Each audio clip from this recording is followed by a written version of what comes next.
The Cruel and the Ruthless, as they are nicknamed, Vice and Mature are the first female villains introduced in KOF. I'd like to believe that they're just misunderstood, but it's really hard to defend them. Mature was first presented as an NPC all the way back in 94. Then we got to see Vice in the following game during a cutscene, but they weren't playable until 96 as members of the Yagami team, and then they died at the end of that very same game. However, due to their popularity, they were featured in many non-canon entries. KOF 13 literally brought them back from the dead, and they remained the teammates of Iori in its sequel as well. But despite how much time they've been present in the series, there is still a lot of mystery surrounding them, which I'm going to try to clear up and expose all the dark secrets of these two villainous ladies. Before diving into their backstory, as always, if you like this content, it would be immensely helpful to subscribe and also click that bell icon if you want to be notified with every new video posted.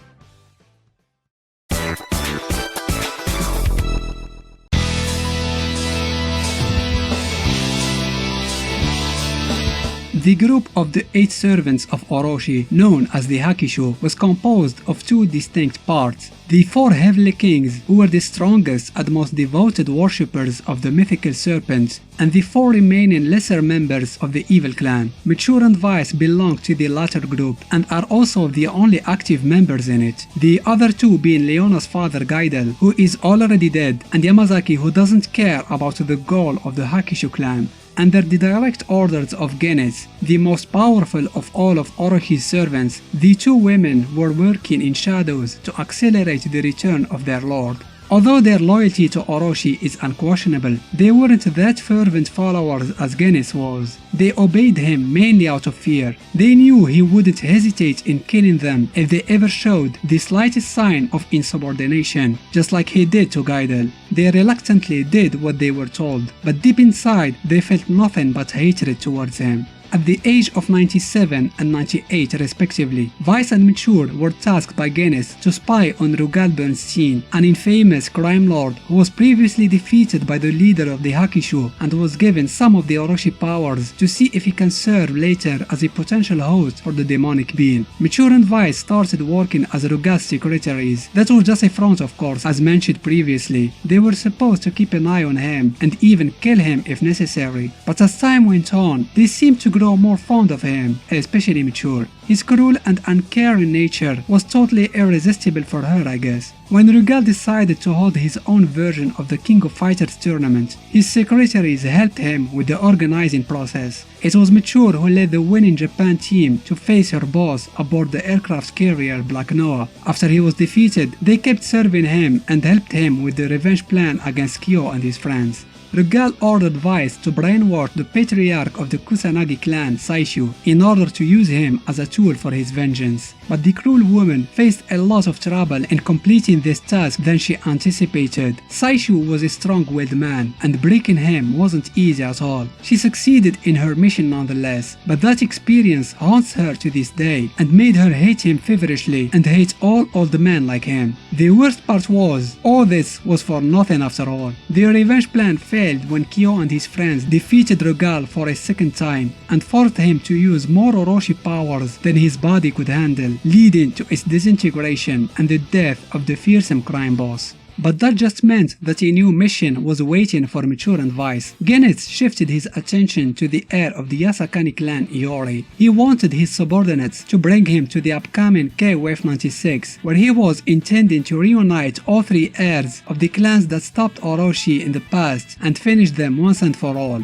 Vice and Mature approached Iori and asked him to join them for the next KOF tourney, where his rival Kyo was participating as well. They knew exactly what to say to lure him into participating in KOF. Iori accepted with the condition of being the team leader. All 3 entered the competition and fought against many other strong teams. However, they didn't manage to reach the finals, but they were present at the tournament's climax when Genes made his entrance and attacked the Sacred Treasures team. Iori left his 2 mysterious partners and joined his rival Kyo and the house of the Tournai Shizuru for their battle against the leader of the Hakishu.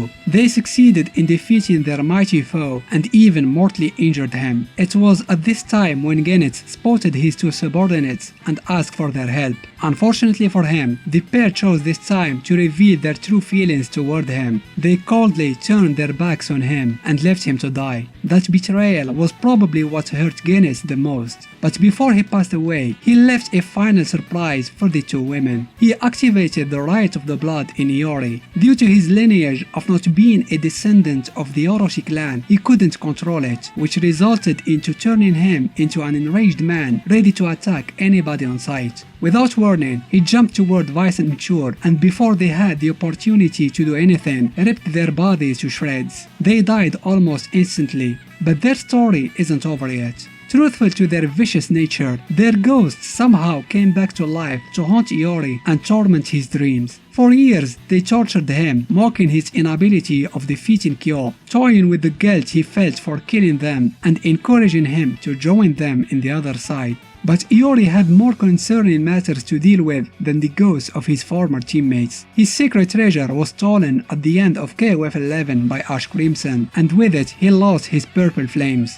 This is when Mature and Weiss appeared before him, but this time in physical form. They looked quite alive for two dead women. It was most likely thanks to the Orochi powers that they could materialize in the living world. The sign of the serpent on Mature's eye and Weiss's shoulder seems to confirm that. However, they can only stay in their physical form for a limited period of time. The pair assured Iori that they held no grudge against him for killing them. In fact, they invited him to be their teammate again for the upcoming KOF 13, specifying that his target, Ash, was also going to be there. As for their own motivation, they wanted to stop those from the past from stealing Oroshi's powers, and since they had a common enemy, there was no reason for them to not work together. And so, the Yagami team was formed once again. Weiss and Mature tried to lure Leona into joining the Orochi clan when they met her, but didn't have any success with that. One of the funny things that happened during the competition is how the brash and fiery personality of Weiss made her gain a lot of unexpected new fans. When Ash was erased from existence at the end of the tourney, he made sure to leave the Magatama and the Yata Mirror for their original owners. Mature and Weiss asked Iori if he really wanted to claim his treasure back, as that was the last chance to be free from Oroshi's curse on the Yagami clan for good. But that didn't matter for Iori, who chose to claim his flames back regardless. The way they phrased their choice was as if they wanted him to have his flames back. Maybe they were manipulating him for a yet to be revealed reason. Once he regained his treasured purple flames, the two women faded into their ghostly existence. They didn't stay in their spectral form for long though, as they came back again for KOF 14, tossing an invitation to Iori and asking him to join them. They warned him about the threat of Verse, a creature that was going to be present in KOF, but it sounded more like they taunted him to fight the being. Iori already knew about Verse, as he could sense the trapped souls within it, especially Oroshi's. He agreed to join the two women. When Verse was destroyed and the souls captured within it released, Iori sensed the presence of Orochi and decided to track it down to destroy it again. Surprisingly, Mature and Weiss didn't even try to stop him. It was a very strange reaction from them, knowing how hard they tried to resurrect the being in the past. It didn't look like they were afraid of Iori either. They were already dead anyway. It remains to be seen what they are really up to. There is certainly much more to them that we have yet to see.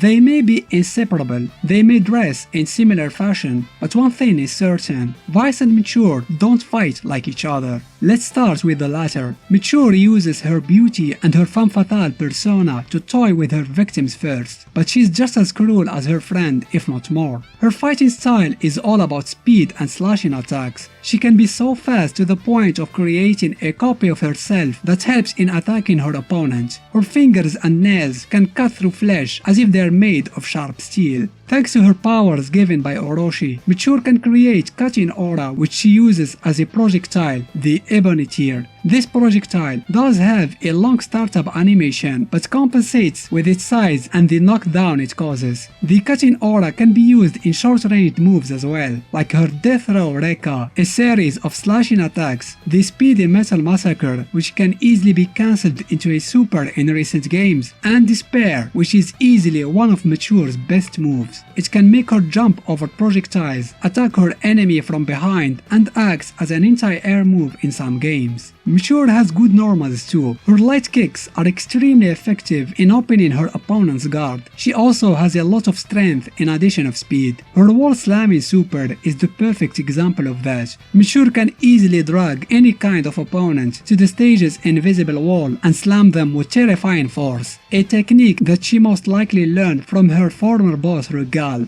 I always wondered who learned this technique from the other, considering that Rugal is notorious of copying others' moves. But I lean towards the fact that this technique is originally his, since he has an unsuper version of it, and it does clash with Mature's overall fighting style. Vice is basically the grappler of the team, but there is a lot more going on with her. You know how grapplers in general are slow? That doesn't apply on Vice. Not only she is surprisingly fast, albeit not as fast as Mature, she is certainly one of the fastest grapplers in all fighting games, and she has a lot of diverse techniques. Her grappling moves show her whipping the floor with her opponent or throwing them in the air with only one arm, then jumping to dunk them mercilessly on the ground. I guess she sees everyone as a basketball when they're not hamburgers, but more on that in a second. Vice has striking and slashing attacks too. She can create a slashing aura just like Mature, but with her legs instead of hands, and she uses that to deliver a series of fast cutting kicks that can be performed on the ground and in the air. Vice is a nightmare against zoners with many options to deal with them, most notably her super that makes her jump over projectiles. Both women have their own version of the snake arm technique, but they use this move to grab and throw instead of striking like Yamazaki. Paradoxically, Vice's snake arm is faster than Mature's and is a real terror in mid-range. Those are probably the reasons why she is so popular among KOF fans. She is a monster in the best sense of the term. It's safe to say that Vice is one of the strongest characters when it comes to raw strength. Not really surprising since she is a weightlifter, her favorite exercise being the bench press, and her favorite protein source is probably human meat. Did I mention she is a cannibal? In her hidden desperate move in KOF 2002 UM, she jumps on her victim and starts biting and chewing on them, and in 13, she flat out threatens King to eat her because she looks tasty. Vice has a very brash and direct personality as opposed to her friend's sarcastic and seductive attitude. She is very vocal and excels in trash talking, despite being very attractive too. She is not interested in using her beauty in combat like Mature. Vice doesn't like to mess around. She's here for blood and meat. I like her dialogue with Nakoruru in 14 about how precious nature is. Orochi is sort of the protector of Earth after all, but they completely disagree on how they should protect it. One wants to kill all enemies of nature, and that includes every single human being on Earth, and the other also doesn't hesitate in killing the enemies of nature, but makes sure to apologize in a very sweet voice before stabbing them in the heart. As you may know, Mature adores Rugal. She can go out of her way just to say hi in non-canon games even when she's not part of the roster. On the other hand, she hates Shizuru with passion, most likely because she knows that the Yatta heiress is the only person on Earth who can reunite the Kusanagi and Yagami heirs to fight side by side against Orochi. Even though they are always seen together, it's important to note that they do not really consider each other a friend. They just share a common goal and therefore help each other out. The fact that Mature and Vice died but somehow managed to come back to life is still somewhat unexplained. I think that's mainly because we tend to forget that the Orochi clan are not human. What applies on humans like death may not apply in the same way on them. The Orochi clan is supposedly immortal and simply cannot be killed by humans, according to Vice. The cruel and the ruthless will continue to exist as long as Earth itself exists. Special thanks to my patrons for their generous support. I hope you enjoyed this video. Give it a thumbs up if you did, and why not consider subscribing to the channel. Thanks for watching.